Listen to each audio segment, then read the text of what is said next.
Indonesia, salam Nusantara dari Sabang sampai Merauke, dari Minang sampai Pulau Rote. Mantaplah iman kita, mantaplah kasih kita, mantaplah pengharapan kita. Tentunya dalam Yesus Kristus menjadi Tuhan dan Juru Selamat kita dan Juru Selamat dunia. Jangan katakan bahwa Yesus bukan Tuhan, jangan katakan pula bahwa Yesus bukan Juru Selamat. Dia adalah Tuhan, dia adalah Juru Selamat. Kalau engkau percaya, engkau akan diselamatkan. Kalau tidak percaya, engkau akan dihukum. Haleluya.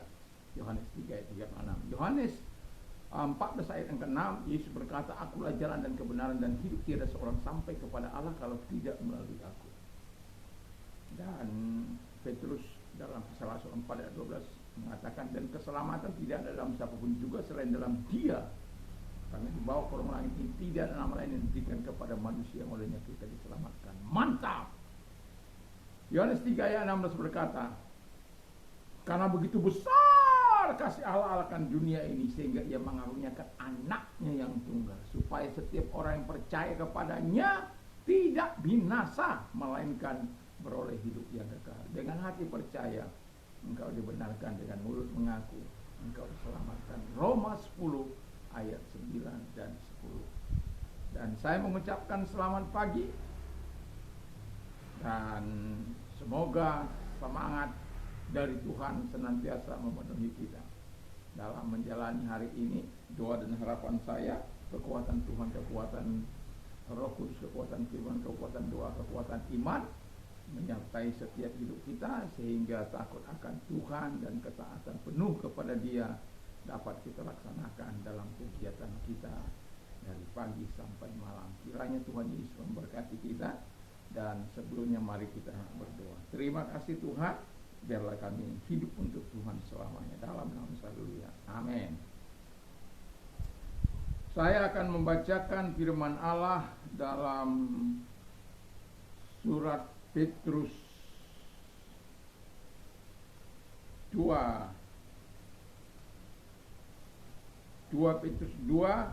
Petrus 1 ayat yang ketiga.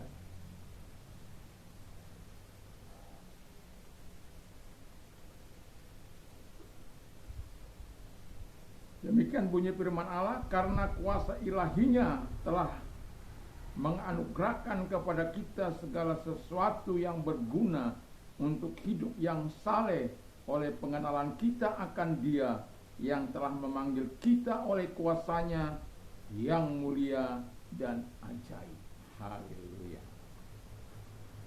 Tema kita adalah live for God, hidup untuk Allah. Kalau kita mau hidup bagi Allah, kita harus hidup dalam kuasa Allah. Itu yang pertama. Kita harus hidup dalam kuasa Allah. Jadi kalau kita, satu lagi saya katakan, kalau kita mau hidup bagi Allah, kita harus hidup dalam kuasa Allah. Kita tahu kuasa Allah itu mampu membuat kita tegak berdiri, sekalipun ada tantangan, ada rintangan, ada persoalan dalam hidup ini, tetapi Tuhan tetap memampukan kita, kuasanya tetap memampukan kita untuk berdiri teguh di tengah badai itu, atau di tengah persoalan itu, atau di tengah kesulitan itu, atau di tengah fitnah itu, atau di tengah kesengsaraan itu, atau di tengah penderitaan itu, atau di tengah penganiayaan itu, sehingga iman kita tetap mantap kepada Dia. Dan memang tidak mudah, tetapi saya mau katakan, kalau kita mau hidup untuk Allah, kuasa Allah akan bekerja secara sempurna dalam hidup kita kalau kita menyerahkan diri kepada Allah. Ada banyak persoalan yang saya alami dalam hidup ini, tetapi Tuhan tidak pernah mengecewakan. Tuhan tidak pernah menelantarkan hidup saya. Dan saya yakin dan percaya juga bahwa Anda yang percaya kepada Dia, yang hidup untuk Allah dalam kuasanya, saya yakin dan percaya kita tidak akan pernah mengalami kekalahan di dalam hidup ini. Mungkin tantangan ada, mungkin kadang-kala kita mau dibuat oleh setan itu menyerah, tetapi karena kuasa Allah kita dapat kalahkan, karena kita lebih daripada pemenang. Jadi hiduplah dalam kuasa Allah supaya engkau mengalami pertolongan, dan di dalam itu juga kuasa Allah mampu mengusir setan-setan yang menggoda kita. Yang Alkitab katakan, perjuangan kita bukan melawan darah dan daging, tetapi melawan pemerintah, penguasa-penguasa penghulu-penghulu dunia yang gelap dan roh-roh jahat di udara. Artinya apa? Allah tidak membiarkan setan untuk menguasai engkau, tapi Allah memberikan engkau kuasa. Itu sebabnya setan tidak dapat menguasai hidupmu, karena engkau hidup bersama dengan Allah. Dan kita tidak melakukan kehendak setan kalau kita hidup dalam kuasa Allah. Tapi kalau engkau hidup dalam kuasamu sendiri, dalam kuasa setan, maka yang kau lakukan adalah kehendak setan, kemauan setan, keinginan setan. Dan bapa segala dusta itu adalah iblis. Dan itu sebabnya kita sebagai orang percaya tidak bisa disentuh oleh setan itu. Nanti baca itu dalam 1 Yohanes 5 ayat 1 sampai 4 itu. Jadi Tuhan tidak membiarkan engkau dalam sengsaranya. Kalau kita mengalami sengsara dari dunia ini, Tuhan akan senantiasa contoh saja bagaimana Yusuf keluar dari segala persoalannya. Bahkan dia menjadi orang nomor 2 di Mesir. Karena apa? Dia mengharapkan kuasa Allah dalam hidupnya. Dia senantiasa mengandalkan Allah, menyerahkan hidupnya. Contoh juga siapa itu? Si Ayub. Dia juga mampu melewati masa-masa sulit yang dia alami karena dia mengandalkan kuasa Allah. Walaupun kata firman Allah, hampir-hampir saja dia. Tapi seperti saya katakan tadi, kita nyaris mungkin mau terjatuh, tapi tidak Tuhan biarkan kita tergeletak. Ya, karena apa? Kuasanya akan senantiasa datang pada kita. Yang kedua kata firman Allah, kita harus hidup dalam anugerahnya. Kita tahu kalau kita hidup dalam anugerah bukan karena kuat atau gagah kita, bukan karena kemampuan kita, semata-mata karena Dia, karena kasih sayangnya, karena kemurahannya, karena kebaikannya, karena kasih sayangnya, karena belas kasihannya. Jadi jangan sombong. Kalaupun engkau kaya jangan sombong. Kalaupun engkau pintar jangan sombong. Kalaupun engkau hebat jangan sombong. Kalaupun engkau dipakai Tuhan jangan sombong. Semua karena anugerah. Dan orang yang mau hidup dalam Allah dan mau dipakai oleh Tuhan, dia harus hidup dalam anugerah itu. Dan dia akan berkata, bukan kuat atau gagah, bukan karena hebatku, tapi karena Dia. Jadi menyadari keberadaan kita, posisi kita, kedudukan kita di hadapan Allah, itu sangat penting. Kita ini orang yang berdosa. Kita ini, kata Alkitab, seperti berengah, kain lara yang tak berarti, rumput kering, dan lain sebagainya. Seperti uap. Tetapi di tangan Tuhan, kalau kita tinggal dalam anugerahnya, itu sangat luar biasa. Yang ketiga kata firman Allah, pengenalan akan Allah. Paulus pernah berkata begini, yang ku kehendaki ialah mengenal Dia dan kuasa kebangkitannya dan persekutuan dalam penderitaannya, di mana aku menjadi serupa dengan Dia di dalam kematiannya. Ayat 13-nya dikata dalam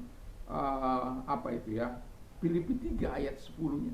Ayat 11-nya dikatakan, supaya akhirnya aku beroleh kebangkitan di antara orang-orang mati. Apa yang kau kehendaki? Harta yang banyak bukan salah selama kita hidup dalam dunia ini.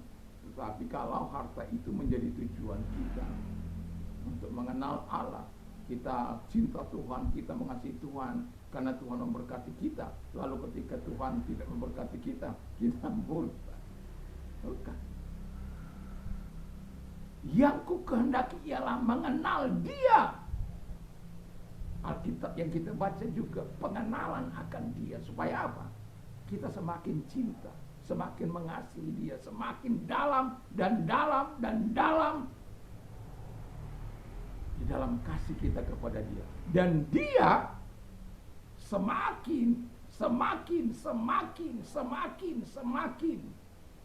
mengakrabkan diri dengan kita. Wah, itu sangat luar biasa itu. Dan yang terakhir kata firman Allah, kita akan live for God, itu berarti hidup bagi Allah. Kita harus hidup dalam panggilan Allah. Jadi kenapa kita harus tinggal dalam panggilan Allah itu? Supaya kita tetap bisa memberitakan perbuatan-perbuatan yang besar dari Dia. Sebagaimana dalam 1 Petrus 2 ayat 9 dan 10. But you are a chosen generation, a royal priesthood, a holy nation, His own special people, who call you out of darkness into His marvelous light. That you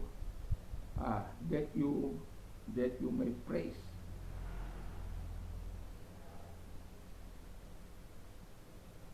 Supaya kita dapat memuji Dia, mengagungkan Dia yang telah mengeluarkan kita dari kegelapan kepada terangnya yang ajaib. Itu sebabnya Alkitab mengatakan, kalau kita tinggal dalam panggilan itu, kita akan terus memberitakan perbuatan-perbuatan yang baik. Perbuatan-perbuatan apa yang sudah Tuhan lakukan kepada kita, yang telah memanggil kita keluar dari kegelapan kepada terangnya yang ajaib. Hal-hal perbuatan besar yang Tuhan lakukan, sekali lagi saya katakan, you are a chosen generation, a royal priesthood, a holy nation, His own special people, that you may pray, that you may praise of Him who call you out of darkness into His marvelous light. Kamu adalah imamat yang terpilih, bangsa yang kudus, umat kepunyaan Allah yang telah memanggil kamu, supaya kamu memberitakan perbuatan-perbuatan yang besar daripada Dia yang telah memanggil kamu keluar dari kegelapan terhadap kepada terangnya yang ajaib. Dahulu kamu bukan umat Allah, tetapi sekarang telah menjadi umatnya. Dahulu kamu tidak dikasihani, tapi sekarang telah meroleh belas kasihan Tuhan. Jadi tinggallah tetap dalam panggilan itu. Nah, orang yang hidup bagi Allah, dia harus hidup dalam kuasa Allah, dia harus hidup dalam anugerah Allah, dia harus hidup mengenal akan Allah, dan dia harus hidup dalam panggilan Allah itu. Supaya apa? Kita terus bisa dipelihara, dilindungi, dilengkapi, dibangun, diingatkan, disapa oleh Tuhan. Untuk apa? Untuk kita terus memberikan yang terbaik dalam hidup ini, sehingga kita tidak menyimpang dari apa yang dikehendaki, supaya kita hidup tidak menyimpang dari apa yang diperintahkan Allah, melainkan tetap dalam perintah yang dikehendakinya. Mari kita tunduk kepala dan kita berdoa. Terima kasih Tuhan, kiranya Tuhan memberkati kami supaya kami hidup untuk Tuhan. Terima kasih, ada banyak hal yang kami mau katakan kepada Tuhan. Ini hidup kami Tuhan, pakai kami dalam nama Yesus. Dan kalau engkau sedang sakit, apapun sakit penyakit, dalam nama Yesus perintahkan segala sakit penyakit yang mereka derita. Kalau engkau orang yang mau didoakan, angkat kedua tanganmu, serahkan diri kepada Tuhan. Ingat, Tuhan mampu datang kepadamu untuk menjamah engkau. Yang kau perlu adalah iman kepada Dia. Dalam nama Yesus, segala sakit penyakit yang mereka derita, aku perintahkan dalam keluar, dan oleh bidu Yesus engkau sembuh, oleh kuasa yang engkau sembuh. Dan kalau engkau sedang mengalami masa-masa sulit, Allahku akan mencukupi segala kebutuhan, memeluk kekayaan dan kemuliaan dalam khusus apapun persoalan. Kalau engkau orang yang sedang membutuhkan Tuhan, mari angkat kedua belah tangan. Tuhan, lihat tangan-tangan yang diangkat kepadamu. Tuhan, tolong mereka, Tuhan bela mereka, Tuhan menyatakan kuasa-Mu bagi mereka. Terima kasih buat pertolongan-Mu bagi mereka semua. Di dalam nama Yesus kami bersyukur dan kami berdoa. Haleluya. Selamat pagi, selamat beraktivitas tentu bersama dengan Tuhan. Mantap, mantap, mantap.